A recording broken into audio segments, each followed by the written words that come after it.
Even after a decade of helping people plan for retirement, I'm still shocked by how often the same 7 mistakes keep showing up. And what really gets me is these mistakes are not being made by people who didn't save enough or didn't try hard enough.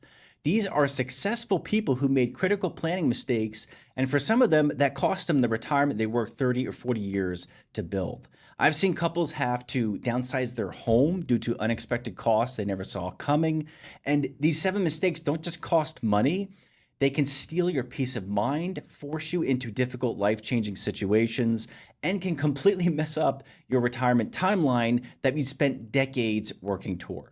Now, the good news is once you know what they are, they're completely avoidable. So, if you're anywhere close to retirement, or if you're already there and you want to make sure you're not walking into a trap, stay with me in this video. I'll walk you through each mistake, show you exactly how they happen, and give you the practical steps to avoid them so you can stay on track and retire on your terms. So let's start with mistake number 1, not including your spouse in the finances. This one really hits home for me because the first time I had to help someone through it was back in 2016. And this lady who I helped ended up becoming not only one of my favorite clients, but a great friend for a long time. I still remember when she first came into the office to see me. She was holding one big folder. It was stuffed with a bunch of papers, and she was quiet and slowly explained to me that her husband had unexpectedly passed away. She knew they had assets spread out all over the place, but he was the one who handled everything because it was just easier, and she really had no interest in being involved and worrying about it. And now she was stuck trying to figure it all out on her own. So once we sifted through all of our paperwork and settling the estate, retitling the accounts, and just getting everything organized so she could understand what she had, she was finally able to take a breath of fresh air because, as I remember her explaining it in her own words, she now knew what she had. She understood how everything worked: brokerage accounts, her portfolio, understanding the process of inheriting her husband's retirement accounts. All this stuff took time to not only explain, but actually go through the process and implement the changes that needed to be made. But because she wasn't involved, on top of just being able to grieve for her husband's passing, there was this additional layer of stress, uncertainty, and shock that now everything fell on her to figure out, and she was left in the dark. To this day, this still happens way more than I'd like it to, and it's the main reason I'm making it number 1 on this list. So here are some tips that I've come up with over the years based on my experience helping people with their money. Have conversations about what you have financially, where everything is, and how to access it.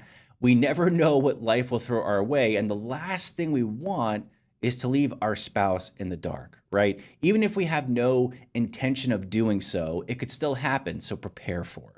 If you're working with a financial professional, include your spouse in those meetings. Really important.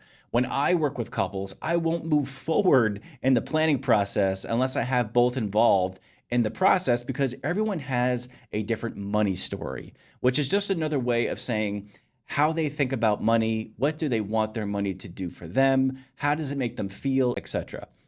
All of this sets the foundation on how we are going to build a plan from where you're at today to get you to where you want to be 5, 10 years down the road.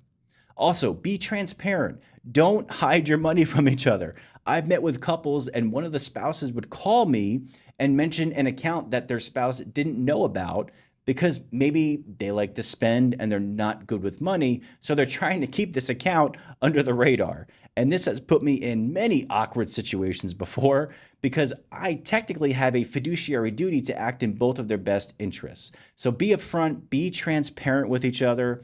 It dramatically improves not only the process, but aligns you and your spouse to be on the same team and work towards goals together. Here's what I tell couples to do. Create a simple document together that lists every account, where it is and how to access it, and keep it updated. Set up a monthly 30-minute money date where you review statements together. And here's the key. Just start small. If your spouse has never been involved, don't dump everything on them at once, right? Maybe start with just the checking account and then add in one investment account over time. Let them get comfortable, then gradually include more over time. And with consistency, your communication around money will certainly improve. Now, this brings us to our second piece of the puzzle. You don't know what you spend your money on every month.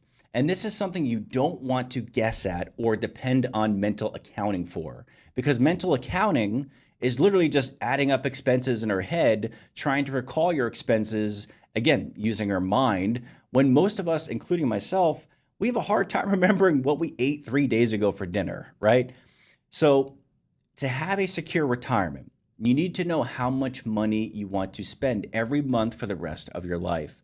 You can do an infinitely better job with a retirement budget if you know exactly what you actually spend money on. And when it comes to the planning process, having an accurate idea of your spending allows you to plan more effectively. Because not all plans will be bulletproof, right? I can guarantee you that. The best plans come to life when you prepare for all the bad things that could happen in advance. You retire and the market crashes. Do you have a cash buffer to cover a year or two's worth of expenses? A family member gets ill and you now need to take care of them. Someone gets injured and they have to go on disability and can't work. There will be always something that unexpectedly comes up. And to be able to prepare for those instances ahead of time will only increase your chances to get through it and stay on track. Take 1 hour this week and write down everything you've spent money on in the last month. Categorize your spending, and then do this for a few months in a row. If you don't want to do this manually, get an app to track and categorize your spending for you. Now, I like Monarch Money. It's a great budgeting tool.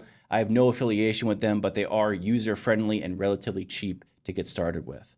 Now, the point is to do something, especially if you're getting close to retirement.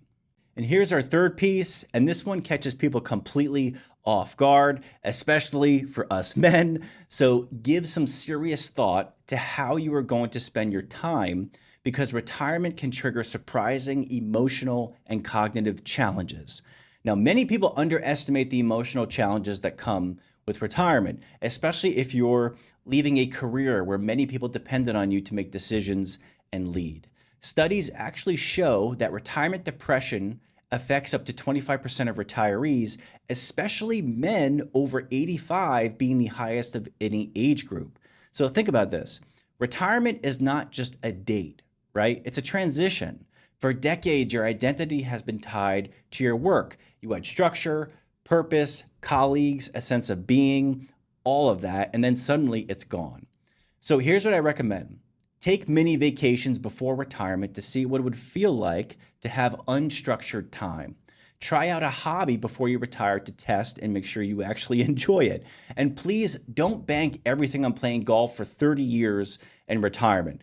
I will put a lot of money on it that you will get bored. So consider volunteering, part-time work, or starting that business that you always dreamed about. The key is having a plan for how you're going to spend your time, not just your money. Now we're getting to our fourth piece, and I've run into this many times over my career. It usually stems from someone who is already working with an advisor or had a one-time transaction with an advisor several years ago, and that's purchasing investment products without fully understanding how they actually work. It usually sounds something like, I met with this guy or gal and they recommended this annuity, or they recommended this investment, or they recommended maybe an insurance product to me, and after I funded it, I never heard from them again. In fact, I haven't talked to them in probably 3 to 5 years. This happens all the time. And I know this because I worked for one of these big companies 5 years ago, and I would come across this all the time.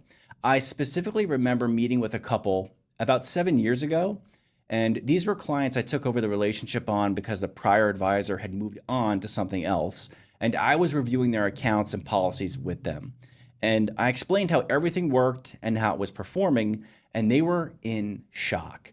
They bought whole life insurance policies on their kids and remember being told this will dramatically help fund their college education. That's what they said.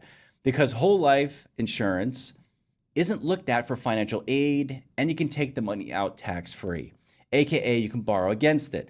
But the cash value of the policy, which is the amount they were able to take out, was only a couple grand, and their 2 kids were going to college within the next 2 years. So they were only putting in $50 a month, I believe, into the 2 policies for about, 15 years, thinking these were going to fund college or at least fund a good portion of it. And after I explained the reality that these policies were not designed to do that, the mother broke down in the meeting crying. They were misled into funding a product for over a decade with this expectation, and I was the one to break the bad news to them. Now, in reality, they should have funded 529s and invested it, right? Let it compound, and that would have worked out much better in their favor because that's what the 529 is designed to do. But this obviously wasn't the case. And I'm not here to bash whole life insurance. It does have its place in financial planning, but unfortunately, it's massively oversold to the wrong people. I've also met with clients who bought annuities with built-in fees up to 4 to 5% that they didn't even know about. And the income benefits, or the riders as they call them, they weren't even that good and certainly not worth the cost of paying 4% in fees. So just be careful on what products you're being sold. If you meet with someone who leads with a product, red flags should be immediately going off in your head, right? Coming from this part of the industry is what led me to start my own firm, because rather than leading with products, I lead with a process and a plan. Leading with the products tends to be very transactional and a one and done kind of deal where you never hear from the advisor again. So again, just be cautious when considering specific investment products. Now, let's talk about our fifth piece. There's no emergency fund. Before going into retirement, try to have at least 6 months of income saved and available at a minimum. When I work with clients, part of the process is building what's called a war chest, which represents 3 to 5 years of available cash for the initial years of retirement. When you're retired, you want to have more because you'll be living off withdrawals and need to protect your money from the ups and downs in the markets. The last thing you want to have happen is you retire, the market takes a dive, and you have no real available money for expenses, and you have to take money out of your investment accounts. Which, if you do this, especially while the market is down, you now have less in the account to come back with when the market recovers. So over time, you end up bleeding your retirement accounts. This is what causes people to run out of money in retirement. The order and timing of market losses matter, and most new retirees don't structure withdrawals to minimize the risk of running out of money. So think of it like this. If you're forced to sell your investments when they're down 30%, you're locking in those losses forever, right? But if you have cash to live on during those down years, your investments can recover and grow again. Moving on to the sixth piece, and honestly, this one is wild because the numbers are so staggering: underestimating the true cost of healthcare and long-term care. Medicare does not cover all of your medical expenses, not by a long shot. And on average, according to the 2024 Fidelity Retiree Healthcare Cost Estimate, a 65-year-old individual may need $165,000 in after-tax savings to cover healthcare expenses in retirement. A 65-year-old couple may spend over $330,000 or more on healthcare in retirement. Can you believe that? That's a lot. And here's the kicker. 70% of Americans over 65 will need some type of long-term care, yet most lack any planning. So let me give you a quick review of Medicare so you understand what you're actually getting. Part A covers hospital costs after you meet a deductible. Part B covers doctor visits and medical expenses, but make sure you understand this. If you don't sign up when you're first eligible for Part B, you'll pay a penalty that gets bigger every year you wait. Then there's Part D, which covers prescription drugs, and you can also get Medicare Advantage plans that bundle everything together or buy supplemental insurance to fill in the gaps that regular Medicare doesn't cover. And here's something most people don't think about. Cognitive health often declines faster than physical health. So not only are you dealing with higher costs, but you might not be mentally equipped to handle the decisions that come with those costs. So getting a handle on how medical costs can potentially affect your plan will be really important. Finally, let's talk about our seventh and final piece. Don't underestimate how long you'll live. Most people underestimate how long they're going to live. And it's funny, when we're going through the planning process and we're looking at projections, right? I'll project out income, expenses, taxes, all the way out to age 90 or 100. And sometimes I'll get a chuckle from a client and they say, there's no way I'm going to live that long. And I respond with, okay, that's fair. But what if you do? Wouldn't you want to be prepared and set yourself up to be, okay? This is where knowing what your real expenses are, factoring in inflation, taxes, preparing for unexpected expenses that could come up, or unexpected life events like long-term care and paying for home health care or a nursing home. All these things can cost upwards of around $100,000 per year or more. So having a plan to know what to do if that were to happen usually gives a lot of people peace of mind. Over 30% of US adults have weak longevity literacy, meaning they don't know average life expectancy or the odds of living past age 90. Most retirees plan for their 80s, but actuarial models suggest few retire before age 65 and many live into their 90s. Think about it this way. If you retire at 62, you could potentially be in retirement for another 35 years or more. That's almost as long as your entire working career. So this final piece reminds us that longevity risk isn't just about living longer, it's about making sure your money lives as long as you do. The key is starting now, wherever you are in the process.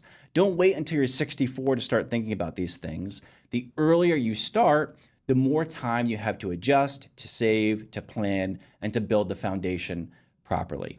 If you'd like our help in putting a plan together, click the link below the video and let's chat to see if we're a good fit.